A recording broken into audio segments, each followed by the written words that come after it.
ওমর রাদিয়াল্লাহু তাআলা আনহুর কাছে এক লোক আসছে, এক লোক, বুঝেন মজার গল্প। ওমরের কাছে এক লোক আইসা বউরে নিয়ে আসছে, বউর ব্যাপারে বিচার নিয়ে আসছে। হুজুর, বলে কি, কে? আমি অমুক। আমার ভালো লাগে না হুজুর, বউ খালি সারাদিন আমার উপরে কটকট কটকট করে চিল্লায়, খালি সারাদিন আমার উপরে, গলার উপরে কথা বলে। এই স্বভাবটা মেয়েদের আছে কিনা? সামান্য একটা কথা যেটা হালকা ভাবে জামাইরে বলা যেত, দেখা যায় একটু উচ্চ গলায় বলে ফেলে। স্বামী যদি কিছু কয়, আমি আপনার মহব্বতের শুরু কি এতটুকু বলতে পারি না? আর স্বামী যখন একটু উচ্চ গলায় কথা বলবে, আপনি আমার বকা দিলেন, কি বলেন? হয় কি হয় না? নারী যা সহ্য করতে পারে না, কিন্তু নিচে বলে ফেলতেছে, তার হুঁশও নাই।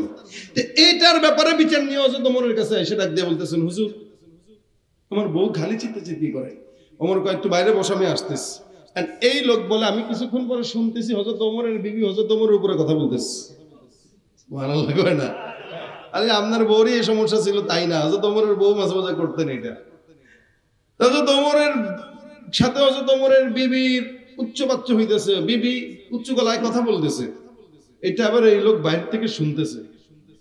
শুনে কয়, ইয়া মাবুদ, আমিরুল মুমিনের কাছে বিচার নিয়ে আসলাম বউর নামে, এখন যে হের বউ হের দোরানের উপরে রাখছে, এটা আবার কি?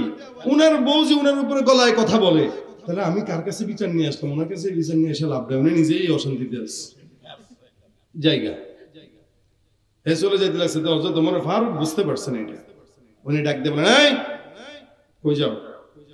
হুজুর, যে আশা নিয়ে আসছিলাম ওই আশা ভেঙে গেছে। আমি ভাবছিলাম আপনি মনে হয় একটা সমাধান দিতে পারবেন। আপনি আপনি নিজেই তো হুজুর পেরেশানিতে আছেন, আপনার বউ আপনি আমিরুল মুমিনিন। ভাই, এটা এমন একটা জিনিস, যত বড় সরকার হোক, যত বড় পীর হোক, নেতা হোক, এই জায়গাটা সবাই দুর্বল। এখন হযরত ওমর ফারুকের এই অবস্থা। ওমর বলেন, শোনো, তোমার বউ কি করে? হুজুর, খালি গলার উপরে গলায় কথা বলে, মানে এই যে কথা আসতে বলা যেত, এটা চিৎকার দিয়ে বলে, চেঁচামেচি করে বলে। হযরত ওমর ফারুক কিছু কথা বলছেন, সব মনে নাই, আমি বলতেছি আপনাদেরকে, এটা হুট করে এখন মনে আসতে বললাম। ওমর ফারুক বলতেছেন, এই শোনো, আমার বিবি আমাকে প্রতিনিয়ত, আব্দুল্লাহ এমনি বলতেছেন, আমার আব্দুল্লাহর মা আমাকে প্রতিদিন মজার মজার একাধিক আইটেমের রান্না খাওয়ায়, আমি মজা করে খাই, আমি তার প্রশংসাও করি।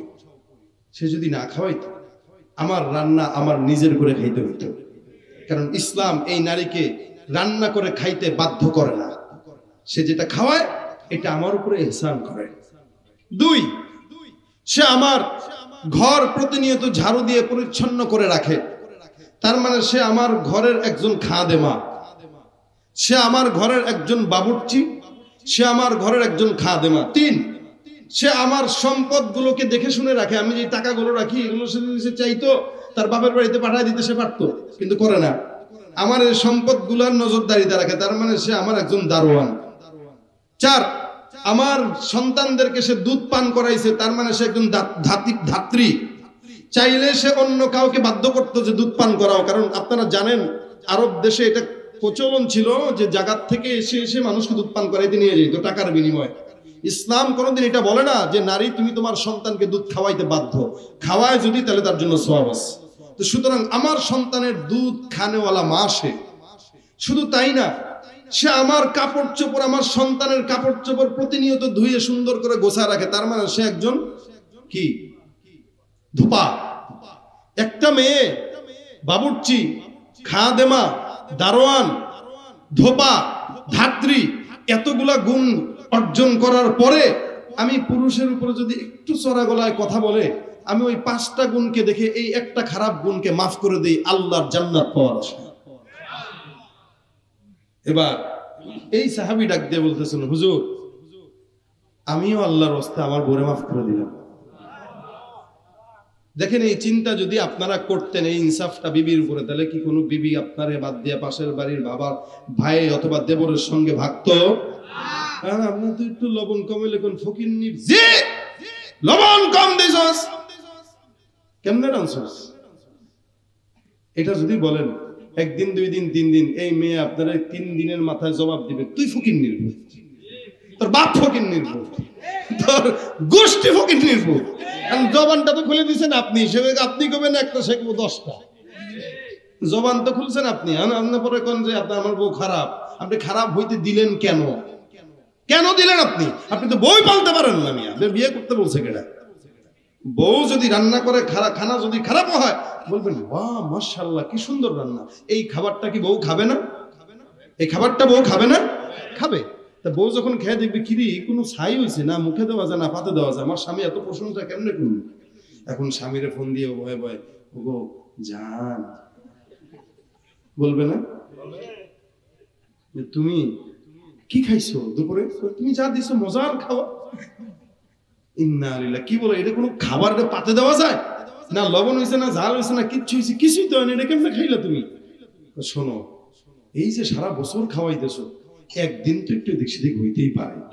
আমার কাছে তোমার এই একটু ভুল রান্নাটা আমার কাছে মনে হইতেছে অন্য দিনের চেয়ে বেশি মজা হচ্ছে। এতটুকু কথা যদি বলেন বউ খুব আল্লাহ আমার কি স্বামী দিছো এটা। আমি আমার স্বামী আজকে বাসায় আসুক, আজকে 5-7টা আইটেম রান্না করে রাখবো, আমার স্বামী যতটুকু মন চায় খাবে। মহব্বত বাড়বে না কমবে? বাদাইম্মা পুরুষ বউ পালতে পারে না, বিয়ে করে পরে দেয় বউর দোষ। আর কয়দিন পর পর বউরে নিয়ে কাজিরে ডাকে, বিচারকরে ডাকে, মা বাবার কাছে যায়, শ্বশুর বাড়িতে যায়। 1 দিন 2 দিন 3 দিন ঝগড়াঝাটি দিয়ে কি আর সম্পর্ক ঠিক আছে? পরে এ যায় এর কলিগের সাথে, ও যায় ওর কলিগের সাথে। ইনসাফ নাই তো, বুঝেই তো না বউরে পালবে কিভাবে। এই কারণে বিবির অসংখ্য খারাপ গুণ থাকতে পারে। আপনি খালি এটা মাথায় রাখবেন যে সে আমাকে, হযরত ওমর এটাও বলছিলেন যে তার কারণে আমি গুনাহ থেকে বাঁচতে পারি, কারণ যখনই আমার যৌবিক চাহিদা হয় সে আমারটা পূর্ণ করে দেয়। সে যদি না থাকতো আমার গুনাহ করা লাগতো, তার কারণে আমি গুনাহ থেকে বাঁচতে পারি, ভিন্ন কোনো নারীর দিকে আমি নজর দেই না। এত কিছু যার ভিতরে আছে, এত গুণ, তাকে মাফ করব না কেন? এই জন্য আজকে থেকে নিয়ত করেন, যাদের ঘরে বিবি আছে, বিবিদের রান্না যদি খারাপ হয় এটাকে মাফ করে দিবেন। বিবিরা যদি একটু উচ্চবাচ্য কথা বলে মাফ করে দিবেন। হ্যাঁ ইনশাল্লাহ কয় না, দেখছি মানে বউর উপরে এরা খুব বেজার, খুব রাগ। আরে পাবলিক এখন যদি কইতাম নারী এই করছে তাহলে কইতাম ঠিক, এটাও ঠিক। তুই ঠিক করছিস কেন?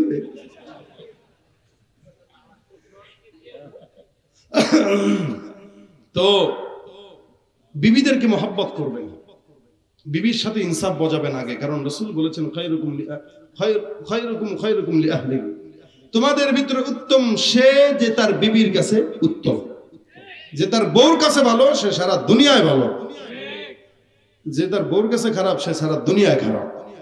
বিবির কাছে ভালো হন। সারা দুনিয়া তো আপনারা পীরসাব মনে করে, সারা দুনিয়া আপনার অনেক ভালো মনে করে, কিন্তু বউর কাছে আপনার চেনার দাম নাই, আপনার কোনো দাম নাই আল্লাহর কাছে। কারণ আপনি সারা দুনিয়ার হক আদায় করছেন কিন্তু বউর হক আদায় করেন না। আপনি সারা দুনিয়ার মানুষকে খুশি করছেন কিন্তু বউরে খুশি করতে পারেন না। এই জন্য বিবিকে আগে সন্তুষ্ট রাখেন। ঘরের বিবি যদি ঠিক থাকে তো ঘর শান্তির দুনিয়া হয়ে যায়। কই এরকম মুরব্বীদের সংসারে তো কোনোদিন ঝামেলা হয় নাই, বউ চলে যায় না অন্য কোনো জায়গায়। বর্তমানে বাড়ছে কেন? যুবকদের কোনো ইনসাফ নাই, এদের সবরও নাই। বউ একটা অন্যায় করছে, যা যা, তুই না থাকলে কি হয়েছে রে? আমি কত কলিগ আছে আমার অফিসের ভিতরে, আমার ডান পাশে বাম পাশে বসে, একটা ডাক দিল তুলি দেয় বলবো চারটে যা। এই অবস্থা। আল্লাহ পাক এই সমস্ত গুনাহ থেকে হেফাজত করুন। ইনসাফ এটা আমরা রক্ষা করতে পারবো ইনশাআল্লাহ। ঘরে বাচ্চাদের সাথে, ভাইয়ের সাথে, শিক্ষকরা তার ছাত্রদের সাথে ইনসাফ। যেহেতু মাদ্রাসার প্রোগ্রাম, ওস্তাদদেরকে বলবেন, এটা আমি আমার ওস্তাদদেরকে বলি, যদি স্নেহ করা লাগে সেটাও ইনসাফ মতো করবা, স্নেহের বাহিরে না। আর যদি পিটানো লাগে সেটাও ইনসাফ মতো। কয়টা বাড়ি দেওয়ার যোগ্যতা রাখে এই বাচ্চাটা পড়া পারে নাই, একটা বাড়ি দিলেই শাসনের নিয়তে। এটার পরে যদি বেশি দাও তাহলে ইনসাফ হইল না, এই বাচ্চা পড়ালেখা করবে না, পলাবে। ইনসাফ রক্ষা করো। পিটানোর ক্ষেত্রে ইনসাফ, আমি ওস্তাদদেরকে বলি ভাই পিটানোর ক্ষেত্রে ইনসাফ রক্ষা করো। আমি নিজেও এই ইনসাফটা রক্ষা করতে পারি না। কেমনে? আমি আবার খুব বেশি উদার। আমি ছাত্রদেরকে পড়াই, তো কিতাবখানার এইগুলারে আমি মারতে পারি না। আমি মারতে পারি না দেখে এরা আমার পড়া উল্টা পাল্টাও করে।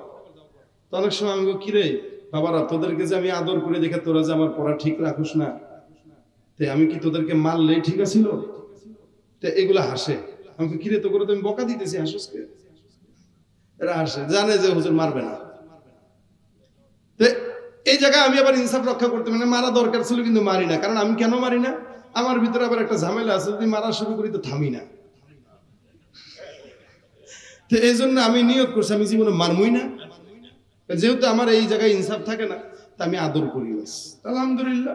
পারে না যে এরকম না, পারে ঠিকই, আমি কাছে ডাকি, আদর করে মাথায় হাত বুলাই, বাবারে কেন বললি না, কেন বললি না, বল তোরে যে আদর করি তুই আদরের মর্যাদাটা রাখ।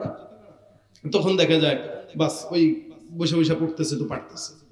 যারা পিটাইতেছে দেখি এদেরটা ঠিক গট গট গট গট করে বলে ফেলার, কিরে মার না খেলে মানুষ হয় না। কিন্তু মারার ক্ষেত্রে ইনসাফ থাকা চাই। একটা বাড়ি তো একটাই, দুইটা না। বাড়ি মারবো, মারবো ঠিক, দাগ হবে না শরীরে। এটা হবে শুধুমাত্র এই বাচ্চাটাকে শাসনের জন্য, কারণ এটা রাসূলের আদেশ। ঘরে লাঠি রাখা, শয়তানও ডরা। এই যে বউর জন্য রাখবেন মেসওয়াক। রাসূল সাল্লাল্লাহু আলাইহি ওয়াসাল্লাম নির্দেশ দিয়েছেন, বউরে যদি সব মারা লাগে তা কেমনে মারবেন, মেসওয়াক দিয়ে। মেসওয়াক একটা পড়ে দিমুদ্রে মার, বউর ইজ্জতে লাগবে যে আমার স্বামী আমার মেসওয়াক সে সোজা হয়ে গেছে। আপনি কবেন রাসূলের আদেশ, তোর আমি মেসওয়াক রাখছি তোর শাসনের জন্য না, ভয় দেখানোর জন্য, যেটা দেখলে শয়তানও পালায়।